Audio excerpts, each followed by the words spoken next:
மனிதானே மகத்தானவன், மனிதானே மகத்தானவன், மனிதானே மகத்தானவன்.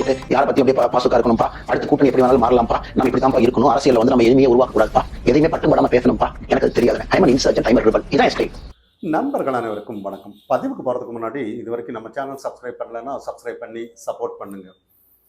ஒரு தனியார் யூடியூப் சேனலில் அக்கா வானதி ஸ்ரீனிவாசன் அவர்கள் ஒரு தலைமை அப்படின்னா யாரெல்லாம் நீங்கள் சொல்கிறீங்க அப்படின்னு சொல்லி முன்னாடி நிறைய யங்ஸ்டர்ஸ் எல்லாம் உட்காந்துட்டு இருக்காங்க. அவங்கக்கிட்ட கேள்வி கேட்குறாங்க. அவங்க வந்து ஒவ்வொருத்தர் பேராக சொல்கிறாங்க. காமராஜர்ல இருந்து கருணாநிதி வரைக்கும், ஸ்டாலின் வரைக்கும், அண்ணான்னு சொல்கிறாங்க. நிறைய பேர் சொல்லிட்டு வந்தாங்க. கடைசியில் அண்ணாமலைன்னு சொல்லும்போது அக்கா வானதி ஸ்ரீனிவாசன் அவர்கள் ஏன் சிரிக்கிறீங்க அப்படின்ற மாதிரி ஒரு விஷயந்தான். இன்னைக்கு வந்து நிறைய அண்ணாமலைக்கு ஆதரவாக இருக்கிறவங்க, இல்லை பாஜகவில் இருக்கிறவங்களுக்கு கூட ஏதோ ஒரு அதை அக்கா கடந்து போயிருக்கலாம், ஏன் சிரிக்கிறீங்கன்னு ஏதோ ஒரு அந்த இடத்துல அவங்க ஏதோ ஒரு வன்மத்தை காட்டின மாதிரி சில சமூக வலைத்தளத்தில் பேசுறதை நான் கவனித்தேன். ஆனால் இந்த இடத்துல வந்து சில விஷயங்கள் நம்ம கவனிக்கணும். இப்போ முன்னாள் மாநில தலைவர் அண்ணாமலைக்குன்னு ஒரு ஒரு ஸ்டாண்டர்ட் இருக்கு. காரணம் என்னன்னா, அவர் எந்த ஒரு சமரசமும் இல்லை. மாநில தலைவராக இருக்கிற வரைக்கும் தன்னோட பணியை மட்டும்தான் கவனிச்சார். அதாவது கட்சியை எந்த அளவுக்கு வளர்க்கணுமோ அதை மட்டும்தான் அவர் செஞ்சாரே ஒழிய அதை பெர்ஃபெக்டா அவரோட கடமையை முடிச்சாரு. அதுக்கு கிடைச்ச ஆதரவு தானே ஒழிய வேற எந்த ஒரு இதுவும் இல்லைன்ற மாதிரி தான். ஏன்னா அந்த சமரசம் இல்லை. ஒரு ஆர்கானிக்கா வளர்றதுக்கு அவரோட டெடிகேஷன் தான் பார்க்கணும். அதுக்கு கட்சி தொண்டர்கள் வந்து அந்த அளவுக்கு வந்து அண்ணாமலையை தூக்கி கொண்டாடினதெல்லாம் நம்ம இன்னும் கூட கவனிக்கலாம். ஆனால் ஒவ்வொரு தலைவருக்கும் ஒவ்வொரு சில இது இருக்கும், ஒரு பழக்க வழக்கங்கள், இல்லை ஆக்டிவிட்டீஸ், ஆட்டிடியூட் எல்லாம் இருக்கும். இப்போ இதுக்கு முன்னாடி வந்து காமராஜர் எல்லாம் இருந்தாருன்னு கூட சொத்து சொகம் எதுவுமே இல்லை. அவர் வந்து மக்களுக்காக மட்டும்தான் இருந்தார். மக்கள் நலனே தான் அவருக்கு முதலும் மூச்சுமாவும் இருந்தது. அதனால தனி சொகமோ இல்லை சொத்தோ எதுவும் அவருக்கு வரல. ஆனால் பேர் என்றைக்குமே நிலைச்சிருக்கு. அந்த மாதிரி தான் நம்ம கவனிக்கணும். மாநில தலைவராக இருக்கும்போது கட்சிக்காக கொடுத்துருக்கிறாரு. அதுவும் சித்தாந்தம், பாஜக சித்தாந்தம். இன்னைக்கு வந்து அந்த தொண்டர்கள் ஆனாலும் கூட அந்த சித்தாந்தத்துக்கு தான் முக்கியத்துவம் கொடுத்துருக்காங்கன்னு நம்ம இங்கே பார்க்கணும். அதுக்கு டெடிகேஷனாக அண்ணாமலை அவர்கள் வேலை செஞ்சுருக்கிறாரு. அதுக்கு நம்ம சப்போர்ட் பண்ணுறோங்கிறது தான். ஆனால் இன்னைக்கு காலகட்டத்தில் ஏதோ ஒரு கூட்டணி, ஏதோ ஒன்று சமரசம் இருக்கும்போது கூட அந்த மாதிரி தலைவர்கள் வந்து அதுக்கு சமரசம் ஆகிறது நம்ம கவனிக்கலாம். ஆனால் ஏதோ ஒரு காலகட்டத்தில் அவங்களுக்குன்னு ஒரு நேரம் வரும்போது அது வரைக்கும் வந்து அந்த தொண்டர்கள் வெயிட் பண்ணலாம். அப்படி இல்லைன்னா என்ன நடக்கும்னா, அதாவது அவங்க பாஜக சித்தாந்தத்தில் தான் எல்லாருமே அந்த தொண்டர்கள் இருக்காங்க. இன்னைக்கு வந்து ஏதோ அண்ணாமலை வந்து தனித்து நிற்கிற மாதிரி அந்த விஷயத்தை கொண்டுட்டு போயிடும், அதை ஊக்குவிச்ச மாதிரி ஆயிரும். ஆனால் இன்னைக்கு காலகட்டத்தில் அந்த மாதிரி இருந்துருச்சுன்னா ஊரு ரெண்டு பெட்டா கூத்தாடிக்கு கொண்டாட்டன்ற மாதிரி இருக்கும். இன்னைக்கு வந்து 5 விரலும் ஒரே மாதிரி எங்கேயும் இருக்கிறது இல்லை, எல்லாம் மாறி மாறி இருக்கும். ஒரு குடும்பத்துல பாருங்க, ஒரு அண்ணன் தம்பி இருந்தாலும் கூட 4-5 பேர் இருந்தாலும் கூட அதுல எல்லாருமே மாறுபட்டு தான் இருப்பாங்க. ஒரே மாதிரி யாரும் இருக்கிறது இல்லை. அப்போ இதுல என்ன அந்த அது இருக்காத என்ன? அப்போ ஒரு கட்சிக்குள்ளார வந்து ஒருத்தருக்கு பதவி ஆசை இருக்கலாம், ஒருத்தர் வந்து டெடிகேட் பண்ணி நான் தேசத்துக்காக தான் இருக்கேன்னு ஒருத்தர் வரலாம். இப்போ ராஜா அவர்கள் எல்லாம் இதுக்கு முன்னாடி தனியாக தான் களம் காணுவார். அப்போ சிங்கர்னு சொல்லலாம். ஆனால் இன்னும் கூட அவர் தனித்து தான் நிற்கிற மாதிரி அவரோட நிலைப்பாட்டில இருந்து மாறவே இல்லை. அன்னையிலிருந்து இன்னைக்கு வரைக்கும் பொன் ராதாகிருஷ்ணன் ஆனாலும் சரி, சிபி ராதாகிருஷ்ணன் ஆனாலும் சரி, எல்லாருமே நிறைய பேர் சொல்லலாம். ஆனால் இன்னைக்கு வந்து தொண்டர்கள் அண்ணாமலையே சொல்றாரு பாருங்க, எனக்கு கட்சி, தனி கட்சி இல்லை, ரசிகர் மன்றம் இதுலெல்லாம் எனக்கு ஈடுபாடு இல்லை. ஏன்னா அந்த மாதிரி நீங்கள் உங்கள் வாழ்க்கைக்கு எடுத்துறாதீங்க. ஏன்னா உங்களோட சுவர் இருந்தால் தான் சித்திரம் வரைய முடியும் அப்படின்னு சொல்றாங்க. ஆனால் எது எப்படி ஆனாலும் அரசியலில் ஒரு நமக்குன்னு ஒரு தகுதி வளர்த்து இல்லை எக்கனாமிக் லைனில் வந்து நம்ம தரத்தை உயர்த்தணும் அப்படிங்கிறது அவர் என்றைக்குமே ஒரு சொல்லிட்டு வருவார். அப்படி இல்லைன்னா ஃபுல் டைம் நான் ஏதாவது சர்வீஸ் தான் வந்தானாலும் கூட அங்கே எந்த ஒரு மதிப்பும் இந்த காலகட்டத்தில் இருக்காது. ஆனால் அவருக்கு நல்லா தெரிஞ்சிருக்கிறது.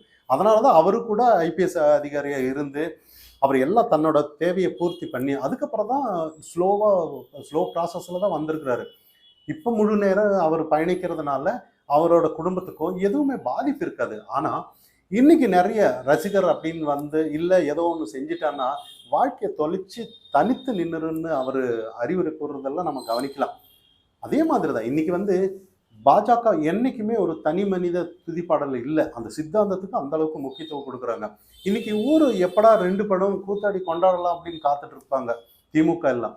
இன்னைக்கு கூட யாருமே அண்ணாமலை வந்து ஒரு ஆதரவா எந்த ஊடகமும் பேசுறது இல்ல. ஆனா டைம் வரும், அவருக்குன்னு ஒரு காலம் வரும். அது வரைக்கும் அவருக்குன்னு ஒரு பொசிஷன் கொடுப்பாங்க என்னைக்குமே. அதாவது 2014 எல்லாம் நம்ம மோடிஜி அவர்கள் முதலமைச்சரா இருந்தாரு அப்போ குஜராத்ல.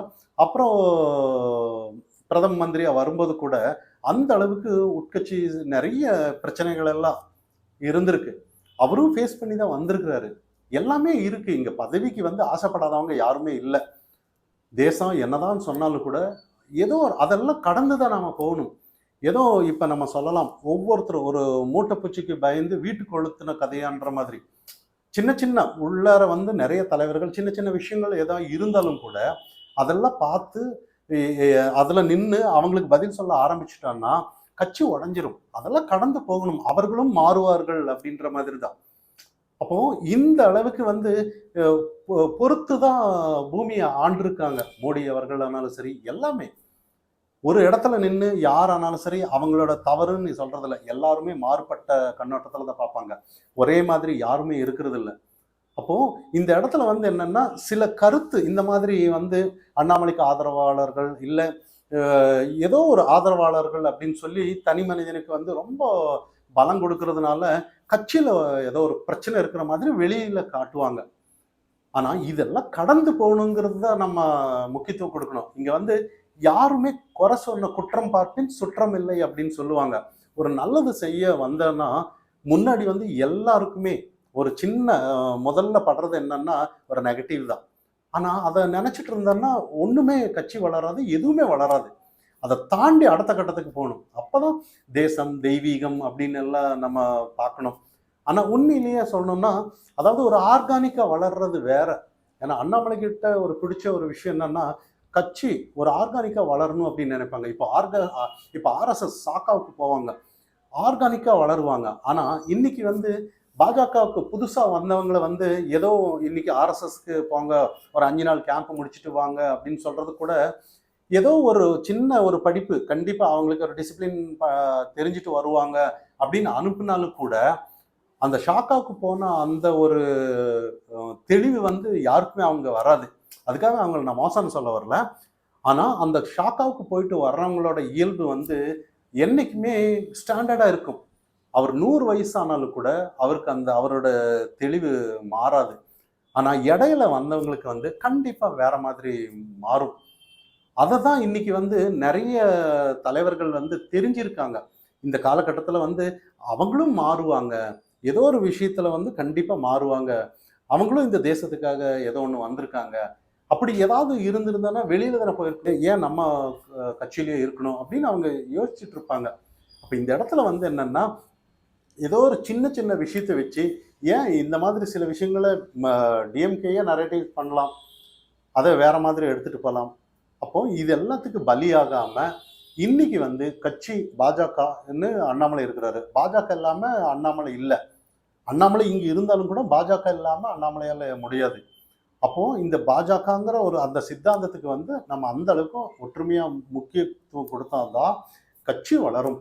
மக்கள் மத்தியில அவர் ஒரு தலைமை பண்புக்கு உரியவர் அப்படிங்கிறது காட்டியிருக்கிறாரு. அது மேலிடம் பார்ப்பாங்க, கட்சியில எல்லாரும் பார்ப்பாங்க. கடைசியில நாளைக்கு முதலமைச்சராக கூட வரலாம், ஏன் வருங்காலத்துல பிரைம் மினிஸ்டரா கூட வரலாம்.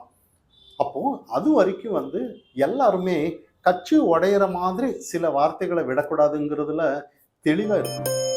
மனிதானி மகத்தான